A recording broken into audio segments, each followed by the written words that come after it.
Welcome along to the Pistol Australia Olympic and Paralympian Series.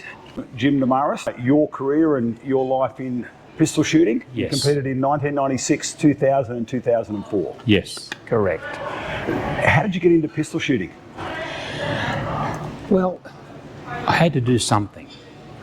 And I went to a coach's training camp in Sydney years ago, because I knew the people at the AIS. They kept saying, oh, you should come and do something. So I went there to take photographs. And it was the first time I went somewhere where disabled people, and people didn't say, oh, look at that guy, he walks funny, or this, and no one gave a rat's. So I thought, this is comfortable. So I went there and I started talking to them, and I did the chuck, throw and heave. Discus, shot put and javelin. But since I can't run, the javelin is useless because I have to stand at the line and try and throw it as far as I can. I was putting my back out. I thought, this is not going to work. And then someone said, try swimming. Okay, so I did Titanic impersonations for the first 6 months. After swallowing about a swimming pool full of water, I thought, nah, this is not for me. And I met a guy called Keith Bremner, who comes from Bathurst. And he was a disabled shooter. And he was at our club. So I thought, I'd give this a go. Shooting sounds like fun. All you do is pull the trigger, nothing serious. And I was at the club for a while, and he turned up for a weekend event of some sort. He said, why don't you try disabled shooting? I didn't even know it existed. So Cerebral palsy is your unique ability, yes, isn't it? I'm a Thunderbird. If you know anything about Thunderbirds, the TV series, that's what we do. The wheelies, people in wheelchairs are known as wheelies. People with amputees are known as skippies. The intellectually disabled are known as wizards, as in Wizards of Id. That's the name they thought of. And that's how the system works. So I went along to this training camp and I thought, I'll give it a go. So I took up shooting, disabled shooting, and from there on in, it was all hell bent, go for it. You found something that you could do and you were quite good at it.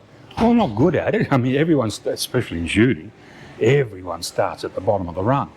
And that's what discourages a lot of people. They talk to people who've been doing it for years, and you turn up the first day of the week and you shoot, you're lucky to get them on the target. And you're saying, oh, I can't do this, it's too hard. I said, no, everyone started at the same spot. It's just a matter of how much you want to train and do it to get better. And I told several people at the club when I was there, after a couple of years, and they were new beginners, and they thought, oh, let's give it a go. And they were so discouraged that the guy next to him who's been shooting for 15 years can get everything in the black, 9+, and they get there and they're lucky to get it on the target. And I said, no, he started exactly the same as you did. And I think they were still there when I left. So you just got to encourage people to do it. Did you have coaches in your early days, or did you self-coach? There were several coaches at our club. A guy called Terry Dennis, who was an ex-PM pilot. He taught me quite a bit, in the sense of, the first thing he said was, I don't care what you can't do, I want to know what you can do. And from there on in, it was on. And he helped me. The groundwork that he laid for me, I still use. And then I went to, he ended up moving to Brisbane. I then took up with Alex. Your home club? And my home club was Canberra National Pistol Club. And there were several people there who were always helping. And I hooked up with Alex. He came to give a talk at the club once about shooting. And I've used most of his stuff ever since. And I would go down and see him occasionally when I could, when I had the money, to have a weekend, a couple of days coaching with him, and he would come up to Canberra occasionally. And that's how I went. So when you say Alex, you're talking Alex Taransky? Yeah, Alex Taransky. Everyone hates him because he calls a shovel, not a digging implement. And you have to be honest with the person. you're doing this wrong because, and if they don't like it, they get upset. And that's how I look at it. That was my problem, because when I was with the Paralympics, we really didn't have a coach. We had 3 rifle coaches, because the team was based around the rifle guys, and all we had was 1 coach occasionally. And we ended up, I kept saying to them, I can be inside the circle shooting out, but no one's looking in the circle telling me what I'm doing. So a completely different concept. And they still couldn't comprehend it because they're used to rifle shooters. So we just ended up in one training camp we had. It was just 3 or 4 pistol guys talking amongst ourselves. And there were 3 rifle coaches down there. So we got used to it, and that's when I started thinking, okay, I've got to do this me way. And that's how I designed my system of the swimming, of training, watching television, because it's exactly the same as shooting. You got 10 minutes of watching a movie and 15 minutes of ads, 10 minutes of concentration on the line, and when they're scoring and patching, you're sitting back talking yarn with everyone else. It's exactly the same principle. Concentration, relax, concentration, relax. And that's how I did it. So every time the ads came on, I would stand up and line up on the door frame to bring my hand up in a straight line, focus on the light switch, which is about the same height as a target, and just focus using 5-second intervals. Hold for 5 seconds, do that 5 times, relax, do it again, do 3 or 4 reps of that, and just gradually build up from 5 seconds to 10 seconds to 15 seconds to 20 seconds. And it adds up, it really works. And I do that 3 times a week, Monday, Wednesday, Friday. Tuesday and Thursday I would do weights, a 1 kilo weight, that's all you need. The gun only weighs 1 kilo. And you would do your wrists and your elbows and your shoulders, but you do both hands. You have to do both hands. Even when you're dry firing and holding the pistol, you use both hands because it works both sides of the brain, and that helps. But you have to be consistent. I use a system of counting, practice counting. I used to use a microwave. Turn it on to 30 seconds when I'm cooking something and count down without looking at it. And I can get it within a second, from 30 seconds down to 1 second, beep, got it. So that works. I do a lot of swimming. Didn't actually swim, but I would walk up and down the pool. We try and walk up and down a 25-metre pool as quickly as possible. Talk about aerobic fitness, it'll get you going. And I would use the bottom of the deep end of the pool with the water just below my chin. And I would bring my arm up as quickly as possible to horizontal. Don't break the water, bring it up just below the top of the water and force it back down as quickly as possible again, because it's passive resistance on the whole arm. You don't do it together, you have to do one at a time, because if you bring them both up, the RO will come up and say, what's wrong? Yeah, I've got a malfunction. Yeah. So that's how I did it, and I just counted a lot. And I would also use a small, go to Dick Smith, whatever it is, get an electronic watch, clock, with a stop, start, repeat button. And as soon as you bring your gun up and dry firing, you start it. Click, check it, write it down. And it's surprising, I can do 60 shots that way, and it's all within 2 seconds, 3 seconds, plus or minus.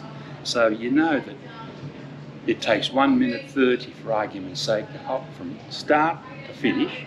So when you're doing finals in precision, you know you've got three attempts before the clock runs out. See, instead of panicking the first time, oh, I've missed it, you know you've got 2 more times to do it because you've practiced it. You practice and practice and practice. Once you finish practicing, practice some more. And that's how I did it. I would make sure that I wrote everything down, and it's surprising how long it takes to shoot one shot. And it's consistent. 15, 20 seconds, and it was with 1 or 2 seconds either time. And you write it and you look at it and say, yes, that's all it takes to do one shot. You then concentrate on focusing on front side, back side, front side, back side. And you've got to let your subconscious take over, because you're doing it 15, 20 years. The brain knows what it's doing. You can't keep saying to it, no, I know better, I know better. And that's when it's your group size breaks up. So I keep trying to tell people that out there, the scores mean nothing. It's not your problem. It's the scorer's problem, not yours. Your problem is to do the ordinary thing really, really, really well. So that's all you have to worry about. Front side, back side, squeeze the trigger. That's all there is to it. Your subconscious will take over. It does it all the time. You've just got to recognise that, yes, it does. Because you can sit there, focus on the front side without looking at the bouncing black ball, because it's going to bounce around because you're alive, and just shoot. Just pull the trigger back slowly. That's all you have to do. And follow through. End of story. That's how I do it, and it was a lot of work. And you have to do it over and over and over again. And that's how it works. Well, we're sitting here today in the Barnstall Cafe in Harden, just close to your hometown, and it's wonderful you can come and talk to us. How long from when you started pistol shooting till you made an Australian team? There weren't that many of us. It would have been 94, about 2.5, 3 years. Got to Atlanta. I think I started shooting around early 90s, 91, 92. Got to, that would have been earlier, because had to go a few world championships. Went to the first world championship in Finland, and that was a barrel of roughs. That was just hysterical. But yeah, it would have been three or 4 years before we got to Atlanta. And because I didn't know any better, in the sense of, yes, I will go there, I will shoot, this is what I have to do, end of story. And I walked away with a silver medal. So I didn't even realise I'd made the finals back then. Back then the finals were different in sport pistol. It was a case of you get to the finals and you're doing precision, and as soon as someone fires, it could have been the guy on number 8. His team could have been German guy. His team would erupt, banging lids and soccer clackers and yelling and screaming. So if you haven't fired, you've got to really concentrate, because the noise around it just erupted. I didn't realise they would do that, but they were allowed to do it back now. They still do it now. Do they? Yeah, Oh. They very much still do it now. And they have music playing, and they hand out instruments to the crowd to make noise. Yeah, that's how we did it. I finished the competition sport pistol, and the coach at the time came up and said, I said to him, how'd I go? He said, you did okay. Where do I expect him to be, 8th, 9th? I said, no, you're second. And I let out an expletive. And I had to go to the crowd and apologise to a little old lady who had the son there watching. I said, I'm sorry. And he said, don't worry, leave your stuff, go. He packed everything up, took it down to the finals. I didn't know what was going on. Got to the finals, and I swear, the precision target looked the same size as the rapid fire target. It was huge. And I kept saying to myself, I can't miss, it's huge. What's going on? And 107, I think, I scored in the finals. And there was a Russian, and I was third. And the German guy who was 8th ended up being third. The second Russian guy went from 2nd to 4th. And the German guy was just 10 after 10 after 10. He couldn't miss. And the German group just erupted every time. And I went from 3rd to 2nd. And the gold medalist back then in '96. Do you remember the Russian guy, Yeah. Andrei Lebedinsky? Yeah, Beninsky. He set a world record of 587 in qualifying. It still stands today. Yeah, yeah. Yeah, incredible. Yeah, but don't forget, he was on the Olympic team and he had an accident, either driving or whatever, and lost a foot. Therefore, he qualifies as a Paralympian. So they just took him from the Olympic team, sat him in the Paralympic team, and he kept going. So I couldn't beat him. There's no way I could beat him. He was just, and that's the problem with some of the sports nowadays, especially in the Paralympics. They look for people who have the minimal amount of disability. As long as it's covered, you're in.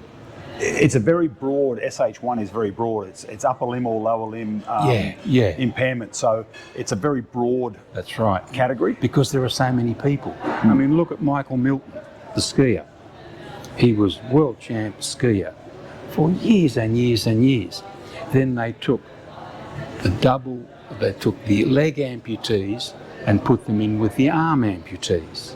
So there's no way someone on two skis and one arm can be outdone by someone on one ski and two arms. The excitement of going to Atlanta, I mean, obviously you've just spoken about your process where the scores didn't matter. You didn't even know you'd made the final. Yeah. But everything around the Paralympic experience, going there, checking into the village, did you march in the opening ceremony? Oh yes, we did all that. But Atlanta was different because Americans' attitude to disability is wrap them up in cotton wool, stick them in the corner and pat them on the head and say, there, it'll be okay. You do that to an Australian nowadays, they'll bite your arm off. Must drive you mad.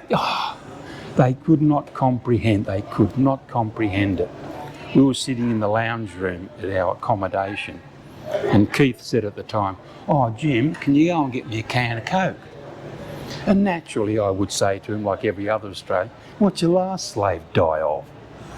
And the girl was at the front desk, was mortified.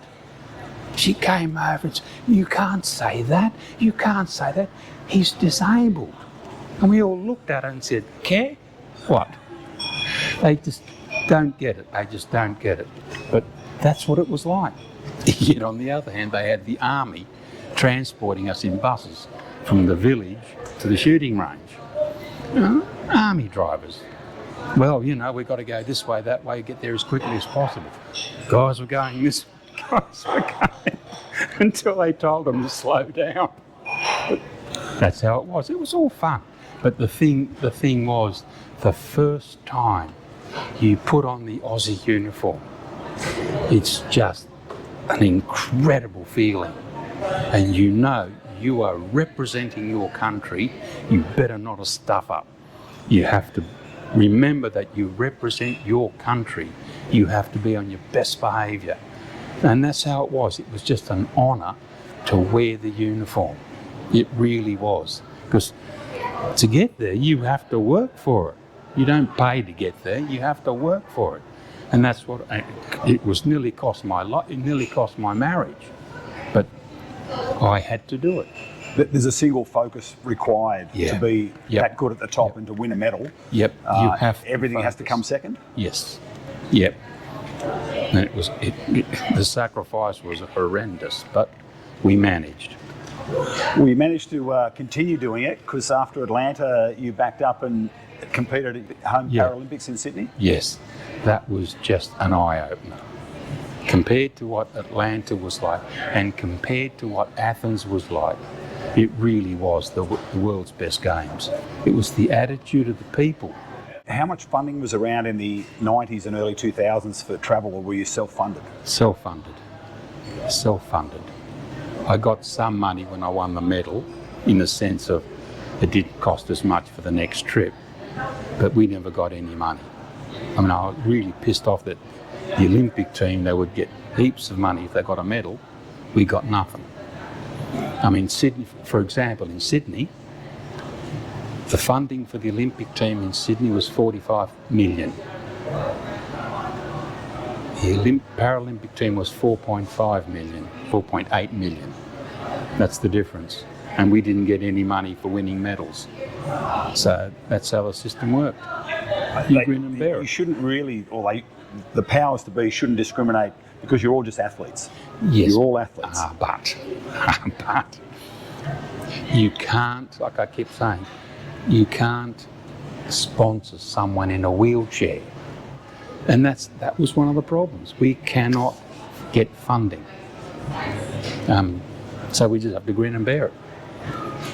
And considering the fact that if you look at the last Olympics, Paralympics, the Paralympic team would beat in Sydney, it was 3-1. For every one medal the Olympic team won, doesn't matter what colour, we would win 3. So, but that's how it was. Maybe they couldn't afford to give us money for the medals because there was so many. I don't regard it as a disability. I regard it as a bloody inconvenience, my disability as they call it.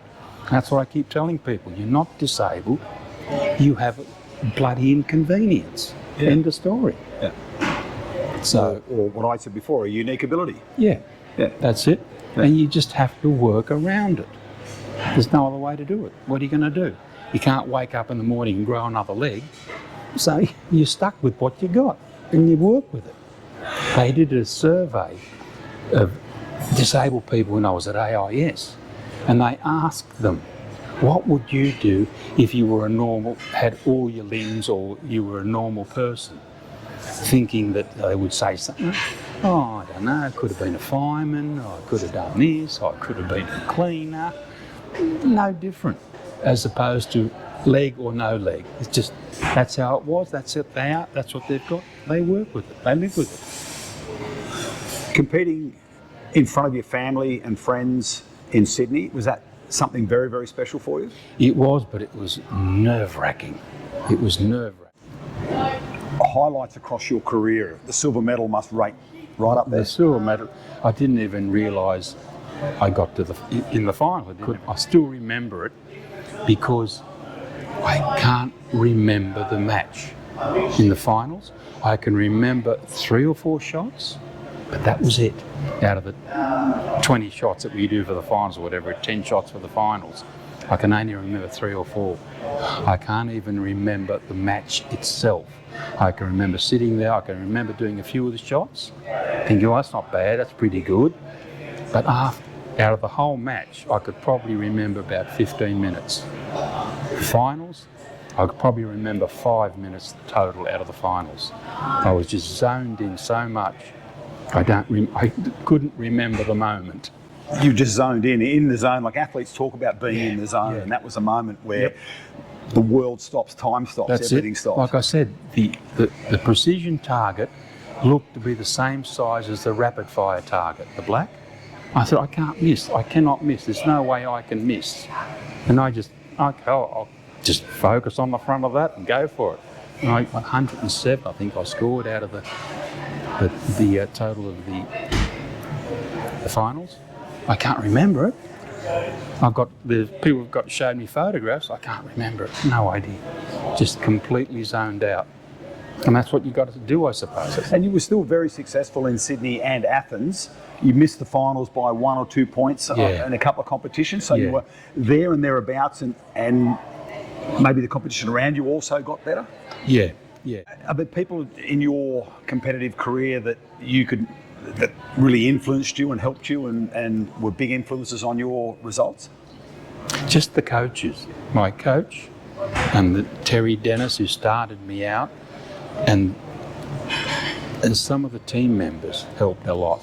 There's Keith Bremner, who's now sadly passed quite a while ago, but he was an influence because he'd been there and done everything. He'd been to so many events. All the corporate memory that we have, Phil Adams and Bruce Quick and David Chapman, all these people who have gone overseas several times, where are they? Are they coming to the junior camps and explaining to them, this is what you do, this is what you have to do, this is how I train, this is what we have to do when we go overseas. The corporate memory from all the guys who've been on the teams before, are they asked to come back and say, when we went away, this is what we did? They all have to start learning from scratch all over again. Well, when we have our next junior camp, I'm sure we can extend an invitation for you to come along and talk to the juniors about the processes you went through and the training regimes and the discipline that you had to get to the top. Will you be tuning into the Paris 2024 Paralympic Games and supporting the Aussie shooters? Oh, if they ever, they won't advertise it, they won't show it though, because it's boring. That's the problem. Electronic scoring has made a massive difference to the visual for the spectator. They make it interesting because now they've changed the rules, I think, for the sport pistol. It's you fire 5 shots, and those who've got the highest 10 scores, if you shoot 3 10s or 2 10s, the guy who shot 2 10s is out. Yeah, it's elimination finals. It's elimination. Yeah, they go elimination. Yeah, whereas, it's hit or miss too. Yeah.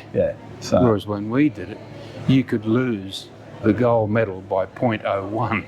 A lot of love from the public though. The Australian public got right behind the Paralympians. Oh, did they ever? At the opening ceremony for the Paras in Sydney, they were hanging out of the rafters. Yeah, same crowd as the Olympic opening ceremony, 110,000. They were hanging out of the rafters. In Sydney, I think, was probably a groundbreaking moment. Yes, it was. In parasport. And clearly you had the focus to go again, your 3rd Paralympic experience, and you have Greek heritage. So that was something, a connection there, a family connection? There was a connection. I had an uncle who kept turning up, forcing his way into events to say, "Hello, I'm here, anything I can do for you?" It was embarrassing, but it was good. It was interesting. My brother and his wife came out, and it was good. But it was like I'd never left, because parents were born there and everything else. So it was really good. It was good fun. And you found out something quite unique. Your father had served in the Greek army and had actually won a shooting competition in the army, which you weren't aware of till many, many years after your... No, did not know. My auntie dug it out from somewhere. She had a Greek newspaper. She said, "This is your dad. This is the article." I had no idea. I knew he was in the army because I got a photograph of him. He was a captain in the Greek army. But I couldn't read the Greek at the time. I didn't realise he'd won a shooting medal for pistol shooting. Do you keep in touch with anyone within the pistol community competing at the top? I'm not sure if you're aware of Chris Pitt, our current Paralympian. He was Rio and Tokyo, and he's just won a silver medal at a World Cup. So he's on target for Paris 2024. Oh, good. We've got someone coming through. It's very difficult for the pistol shooters because it's a difficult sport. There's a lot to it. There's a lot involved in it. Mentally and physically, it's quite hard. So I tried to organise when I was in Canberra, a monthly, even a bi-monthly meeting to have Paralympic athletes, past, present and potential, to meet up, and the parents can come along and ask questions. Oh, what's involved? How do I get my son into the event? What do I have to do? Where do I go?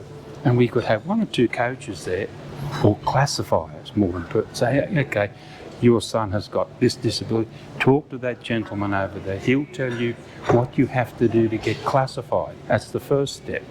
Once you're classified, you can then work out what event you want it, swimming, running, whatever.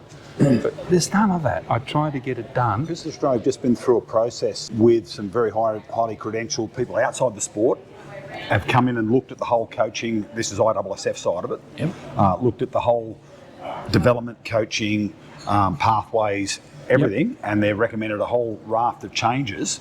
And one of the things the guys identified was the scope and opportunity for para-athletes in pistol shooting is something that's vastly untapped, and it's a huge area of growth. Jim, it's been a pleasure having you on our athlete series. Once a Paralympian, always a Paralympian. Oh yeah. It's like I said, the honour involved in representing your country, you cannot beat. No, there's nothing. There is nothing better than representing your country.